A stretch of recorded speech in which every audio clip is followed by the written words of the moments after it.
ہماری YouTube channel کو subscribe کریں اور ساتھ ہی بیل آئیکن کو ضرور دبائیں تاکہ ہر نئی ویڈیو سب سے پہلے آپ تک پہنچے۔ شکریہ۔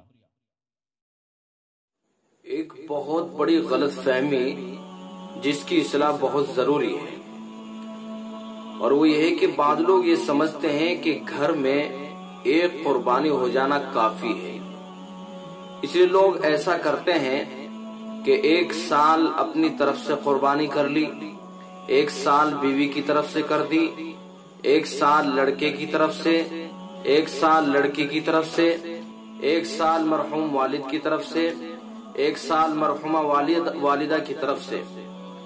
خوب اچھی طرح سے یاد رکھنا چاہیے کہ گھر کے جتنے افراد پر قربانی واجب ہو ان میں سے ہر ایک کی طرف سے قربانی کرنا واجب ہے۔ مثلا میاں بیوی اگر دونوں صاحب نصاب ہوں تو دونوں کی طرف سے 2 قربانیاں لازم ہیں۔ اسی طرح سے اگر باپ بیٹا دونوں صاحب نصاب ہوں، خواہ اکٹھے رہتے ہوں، مگر ہر ایک کی طرف سے الگ الگ قربانی واجب ہے۔ اس لیے اس غلط فہمی کو دور کر لینا چاہیے۔ گھر میں جتنے بھی افراد ہیں اور جتنے مالک نصاب ہیں، صاحب نصاب ہیں، تو ہر ایک کے اوپر الگ الگ قربانی واجب ہوگی۔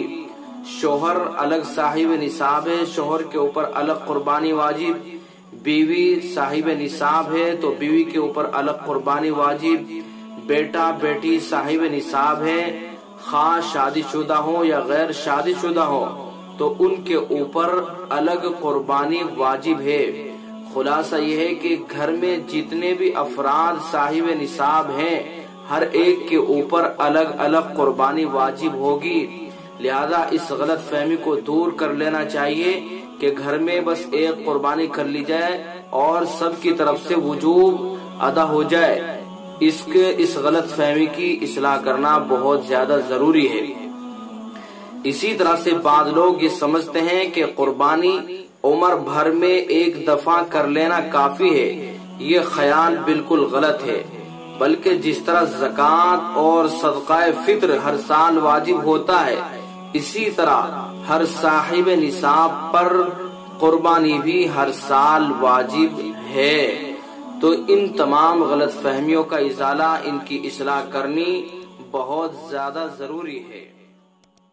ہماری یوٹیوب چینل کو سبسکرائب کریں اور ساتھ ہی بیل آئیکن کو ضرور دبائیں تاکہ ہر نئی ویڈیو سب سے پہلے آپ تک پہنچے۔ شکریہ۔